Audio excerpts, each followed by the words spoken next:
आवाज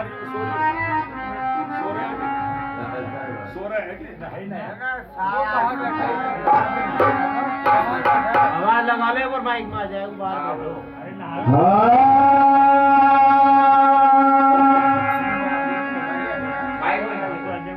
मन मुरीद संसार है तो गुरु मुरीद कोई साथ, गुरु वचन को मानते तो ताका मताए आधार। यदि गुरु चरणों में रखो तो चित मन बुद्धि अहंकार,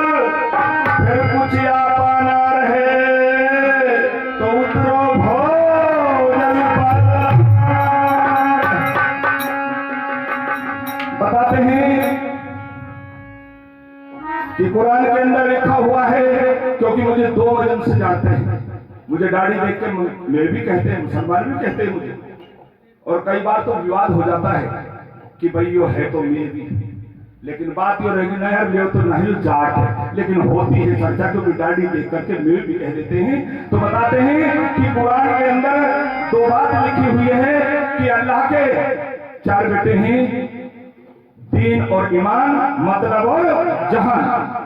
मतलब और जहान का पहरा चल रहा है और दीन ईमान सो रहे हैं। तो भजन में मतलब और जहान जो अपन यहाँ आए हैं वो किस तरह मन मतलब,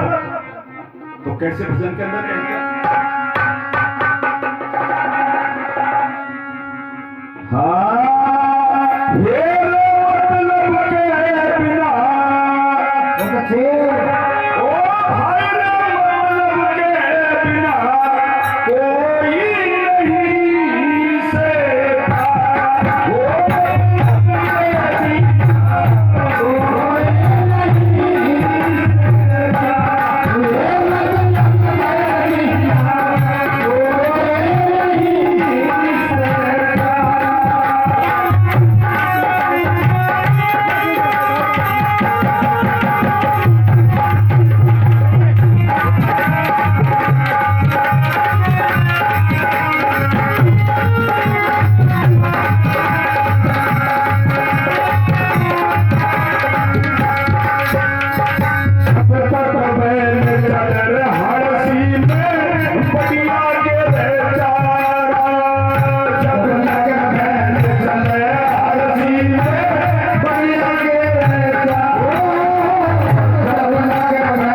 भाई बैल जब हड़ में चलता है बड़ा उसका स्वागत होता है, बड़ी उसकी खातर होती है। ऐसे ही गाय भैंस बकरी की भी ऐसी ही खातर होती है, जब तक दूध देती है माता बहन खड़ काकड़ा किसानी करती है, फिर भी दूध ना दे, भर के आटो गिर दे, फिर भी दूध ना दे, हरा को इंतजाम करे और दूध देना बंद कर दे और आगा की आस न दिखे, फिर तो के कहे अरे गाड़ी वाला आइए हमारे काटड़ी बिकाऊ, मुझे बुला करके ये गाय भैंस बकरी का सौदा कर देगी और जब मैं लेकर के जाऊंगा पैसे देकर के लेकर जाऊंगा, लेकिन कुछ दूरी पे जाऊंगा बगल से कोई बच्ची आएगी, ताई के बाद कैसे उदास रहा, बोला ठाड़ खाती होगी हो, क्यों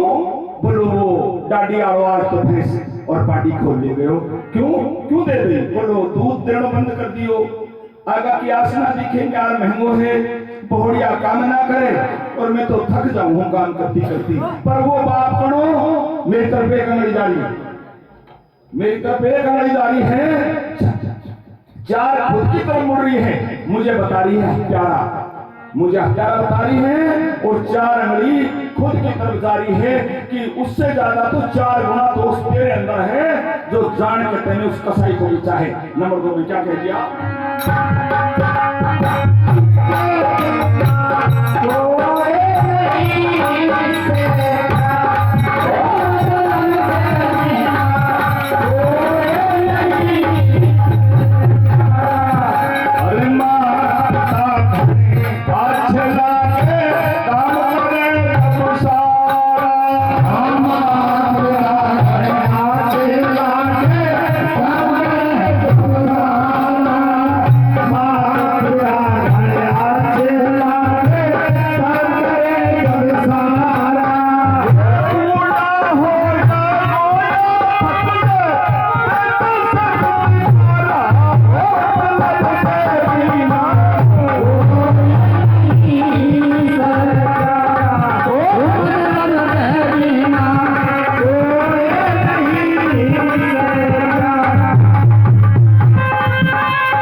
अरे कानों से ऊंचा सुरबा लग जाए, आंखों से देखना बंद हो जाए, जीभ तुतराने लग जाए, रोजीना डॉक्टर के पैसे लगने लग जाए, अब तो इसके बराबर कोई कड़वा फल नहीं है। सारे फल पकते हैं तो मीठा होता है, लेकिन ये फल जो बुढ़ापा का फल है ये सबसे कड़ा और खारा बताते हैं, इसकी कोई कीमत भी नहीं है और इसके धक्का लगने लग जाता है। बेचारा पड़ा हुआ टेर रहा है, अरे भाई रामानंद, अरे भाई धन सिंह, अरे भाई शेर सिंह, अरे कौन सो सा एक गिलास पानी पकड़ा दे। और जब मैं खड़ा हुआ देड़ के अंदर कहूंगा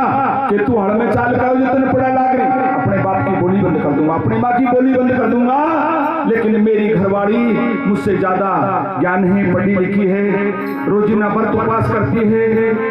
और कितना यश है उसके अंदर। नंबर 3 में क्या कह दिया?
आवाज आएगी उठ के जाएंगे, उसकी पगार जहां सुनेगा वहां उसको उठा के लाएंगे, टट्टी यानी पेशाब कर दे उसको सारे दिन, जैसे तैसे बाल्टी ढूंढेगा उसको धोएंगे, सफाई करेंगे, गोदी में रखेंगे और रोने नहीं देंगे। भाई भाई भाई भाई करते रहेंगे। और शाम को जब बोड़ी आएगी तो तो ससुरा और सासू, ए बेटा संतो तू आगे एक कप चाय बना दे। और संतो कितना बढ़िया मीठा स्वर बोलेगी, कितना शीतल का शब्द बोलेगी, अरे थारो सत्या ना जाए तो ठंड ना कटे, हम मरो बिना, कितना मीठा स्वर कह करके और उनकी छाती के अंदर बाण मार देगी, तीर मार देगी। और नंबर 4 में क्या कह दिया कवि ने,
देखिए वहां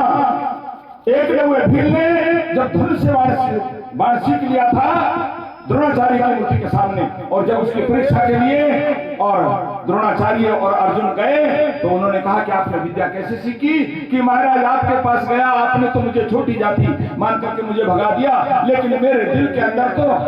द्रोणाचार्य बस गए। मैंने द्रोणाचार्य की प्रतिमा बना करके, मट्टी की मूर्ति बना के इसके सामने धनुष विद्या सीखी है, लेकिन क्षण कपट के कारण अर्जुन ने उसका दाहिना हाथ का अंगूठा कटवा लिया। इसको मतलब कहते हैं, मतलब अगियो हमसे ज्यादा तीरंदाज नहीं रहेगा, लेकिन उस भगवान की कृपा थी कि उसको जब तीर चलाने के लिए कहा गया तो तीर वैसे ही चला जैसे अंगूठे से चलता था। नंबर 4 में क्या कह दिया,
सामने के अंदर बैठा हूँ, मेरा भी कोई मतलब तो है, या पैसे कमाने आया हूँ या फिर अच्छा भोजन खाने के लिए आया हूँ, मेरा भी कोई ध्येय तो है कि मैं क्या करने के लिए आया हूँ। और अपन गांव के लोग आए हैं, वो अपना फर्ज उतारने के लिए आए, अपनी भी आध घंटा आया था, अपनी भी आध घंटा बैठ चला, और मैंने देखा था कि थोड़ी सी देर में माता बहने बैठी वो फर्ज पूरा करेगी, क्योंकि ये भी इतनी देर जाके उनके बैठे, ये उड़ाना सुनाना है, लेना देना आदान प्रदान है, ये उल्टा सुल्टा करना है कि आज मेरे आए तो वो आएगा और मैं उसके जाऊंगा तो वो मेरे आएगा। ये सब मतलब का सौदा है, मतलब के बगैर इस संसार के अंदर कुछ भी नहीं है। भगवान को भी भजन अपने मतलब के लिए किया जाता है। तो मैं इसीलिए आज के इस भजन से बच्चे को भी मैं ये कहूंगा कि बच्चा इस माया रूपी नगरी में रहते हुए परमात्मा को नहीं भूलना है, वो ही साकार है, उसका भजन करना जरूरी है। कभी भी जब टाइम लगे, कहते हैं किसी ने ये पूछा तेरे परिवार कितना है, और किसी ने ये पूछा तेरे धन्यवाद कितना है, और किसी ने ये ना पूछा कि भगवान से, इसलिए भगवान के प्यार को नहीं ठुकराना है। छठी की रात के लिए आज के तेरे बोल यही तेरे कानों के अंदर पड़ने के लिए हैं कि उस बोल को, क्योंकि हमसे ज्यादा भगवान से तेरा लगाव है। हमको तो 60 65 70 साल हो गई, हम तो भूल गए उस मार्ग को, और तू बहुत नजदीकी है, उस मार्ग को जानता है, इसलिए उस मार्ग को भूलना नहीं है, छोड़ना नहीं है। बोलिए साचे दरबार की जय।